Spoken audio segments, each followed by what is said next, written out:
Hello everyone, you are welcome in my English YouTube class.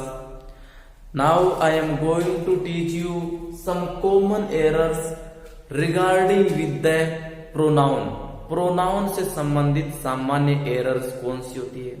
We often use pronouns and we often mistakes do errors while using the pronoun. Pronoun use करते time हम प्राय गलती करते हैं. So what are the common errors we shall see in these sentences? In sentence देखें कौन से common errors है.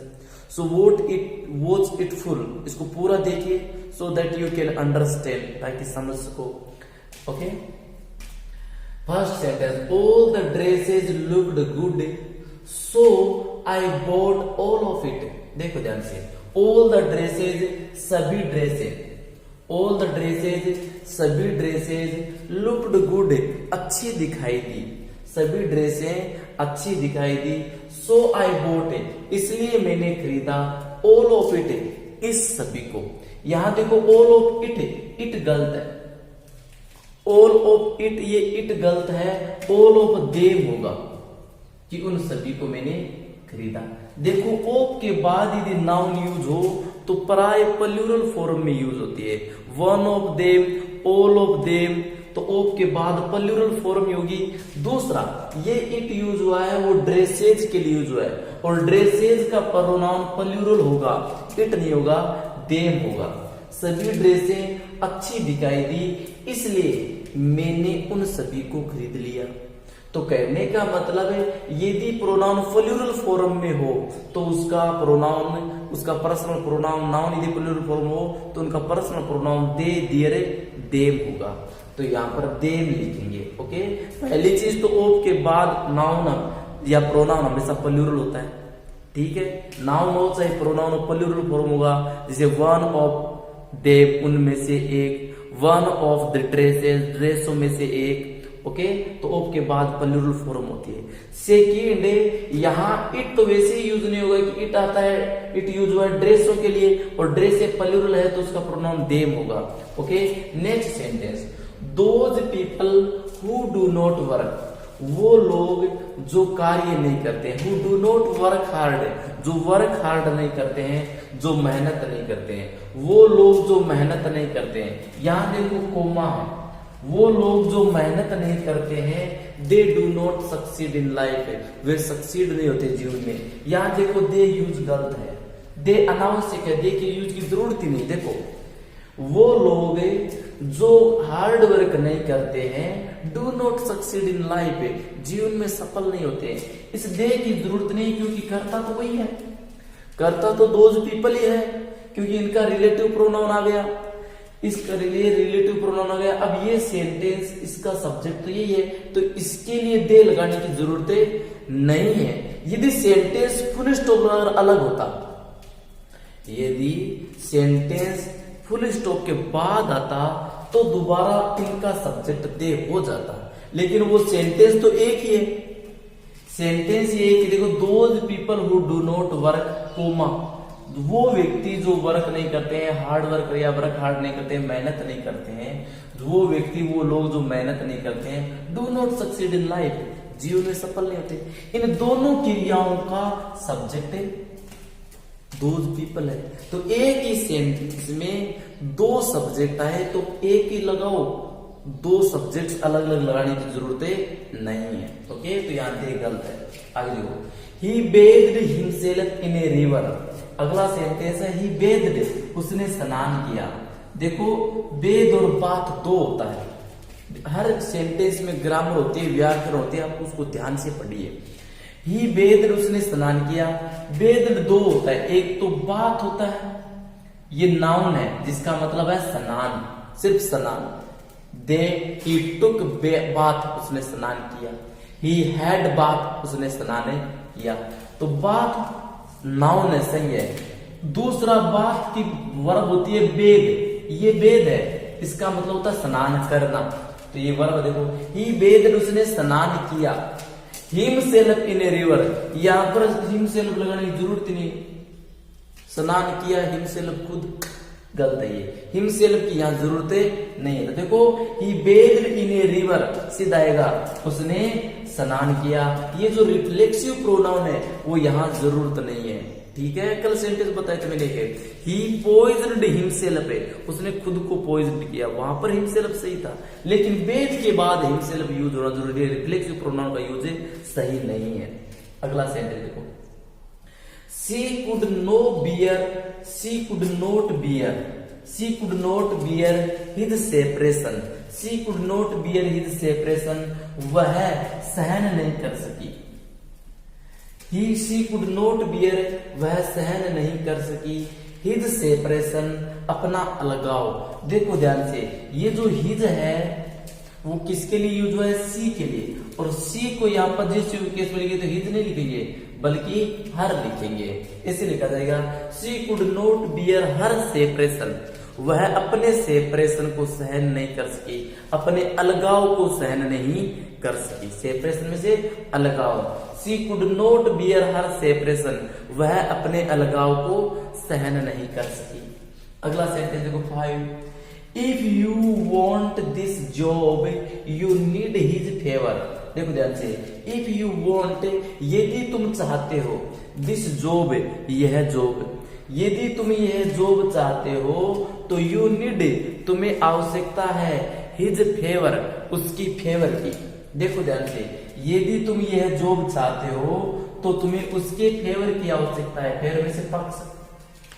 If you want this job, यदि तुम यह नौकरी चाहते हो तो तुम्हें आवश्यकता है, यू नीड, तुम्हें आवश्यकता है, हिज फेवर। यहां देखो हिज फेवर उसका पक्ष है, द फेवर ऑफ हिम होगा सही use, favour of A him, you need the favour of him, तुम्हें उसके फेवर की, उसके पक्ष की आवश्यकता है। तो यहां हिज फेवर की बजाय द फेवर ऑफ हिम सही होगा।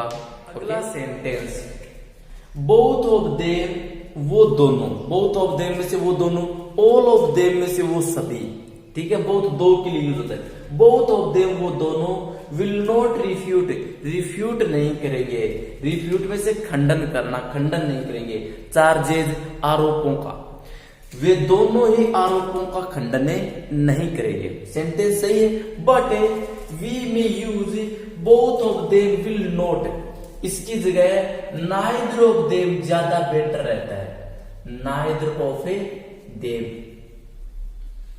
Okay.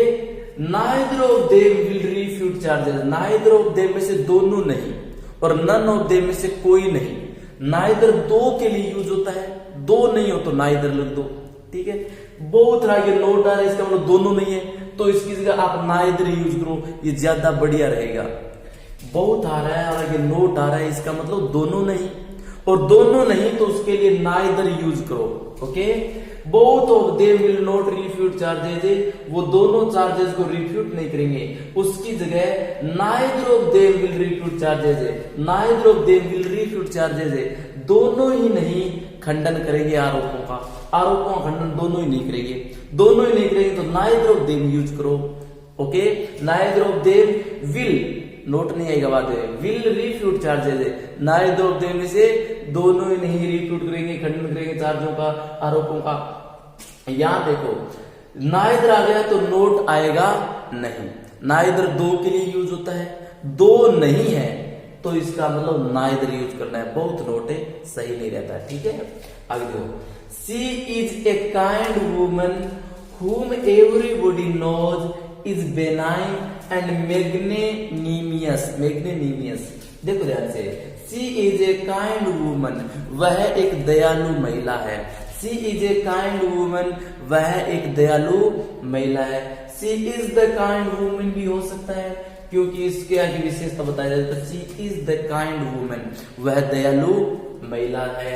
She is the kind woman, वह दयालु महिला है, तो ए यूज नहीं होगा, द यूज होगा, ठीक है। क्यों?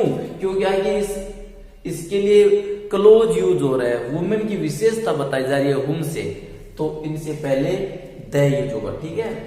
हुम एवरीबॉडी नोज, जिसको हर व्यक्ति जानता है, वह दयालु महिला है, जिसको, उनमें से जिसको, एवरीबॉडी नोज, हर व्यक्ति जानता है, वह दयालु महिला है जिसको हर व्यक्ति जानता है। इज बेनाइन, बेनाइन में से दयालु, सौम्य, जिसको सौम्य कह सकते हैं, उदार ना, जो सौम्य है। एंड मैग्नेनिमियस, मैग्नेनिमियस में से उदार, मैग्निफिसेंट, मैग्नेनिमियस जो सौम्य और उदार है। ठीक है, यहां देखो ए यूज नहीं होगा, द यूज होगा। सी इज द काइंड वुमेन, वह दयालु महिला है जिसको हर व्यक्ति जानता है कि वह बेनाइन और मैग्नेनिमियस है, दयालु, सौम्य और उदार है। ठीक है, आगे देखो अगला sentence. He is not one of those who will help Tom, Dick and Harry whom he meets। देखो ध्यान से, he will not one of those, वह उनमें से एक नहीं है। he will not one of those, वह उनमें से एक नहीं है। he is not one of those में से उन व्यक्तियों में से एक नहीं है। who will help, जो सहायता करेगा, वह उन व्यक्तियों में से नहीं है जो सहायता करेगा। किनकी? टॉम, डिक और हैरी की। उन व्यक्तियों में से नहीं है जो टॉम और हैरी, डिक की सहायता करेगा। बिल्कुल सही है। whom he meets, जिनको वह मिलता है। whom he meets, जिनको वह मिलता है। अब ये जो whom यूज हुआ है वो अटेंसेडेंट के लिए यूज होता है। अटेंसेडेंट यानी इनके लिए यूज हुआ है। whom he meets की जगह whom they meets, whom they meet, ये सही रहेगा, जिनसे वे मिलते हैं। ठीक है, वह उन व्यक्तियों में से नहीं है who will help Tom, Dick और हैरी, जिनकी वह उन व्यक्तियों में से नहीं है जो टॉम, हैरी और डिक की सहायता करेंगे। उन व्यक्तियों में से नहीं है जो टॉम, हैरी और डिक की सहायता करेंगे। whom they meet, जिनसे वे मिलते हैं। वे, इन तीनों के लिए वे यूज होगा, दे यूज होगा। ठीक है, और दे आते ही मीट्स नहीं होगा, मीट हो जाएगा। आगे देखो अगला sentence. Was it me who had to face the music, was it me, क्या ये मैं था? वॉज इट मी, क्या ये मैं था? Who had to face the music, जिसको म्यूजिक फेस करना पड़ा, जिसको सजा का सामना करना पड़ा। फेस द म्यूजिक का मतलब होता है सजा का सामना करना। ओके, वॉज इट मी, क्या ये मैं था जिसको सजा का सामना करना पड़ा। यहां देखो मी है, उसकी जगह आई यूज होगा, क्योंकि यदि इट और वो टू बी वर्ब का ऑब्जेक्ट हो, इट सब्जेक्ट हो और ये मी टू बी वर्ब का ऑब्जेक्ट है, वॉज का ऑब्जेक्ट कौन है? मी है, तो मी नहीं लिखा जाएगा, आई लिखा जाएगा। ऐसे हो जाएगा इट वॉज आई, इसको सिंपल में ऐसे लिख सकते हैं, इट वॉज आई, ये मैं था। इट वॉज ही, ये वह था। इट वॉज सी, ये वह थी। तो वॉज, इट के बाद वॉज ये इज है, उसके बाद आगे प्रोनाउन यूज हो तो वो नॉमिनेटिव केस होता है, कर्ता कारक होता है, तो यहां आई यूज होगा, मी यूज नहीं होगा। इट वॉज आई, ये मैं था, who had to face the music, जिसको म्यूजिक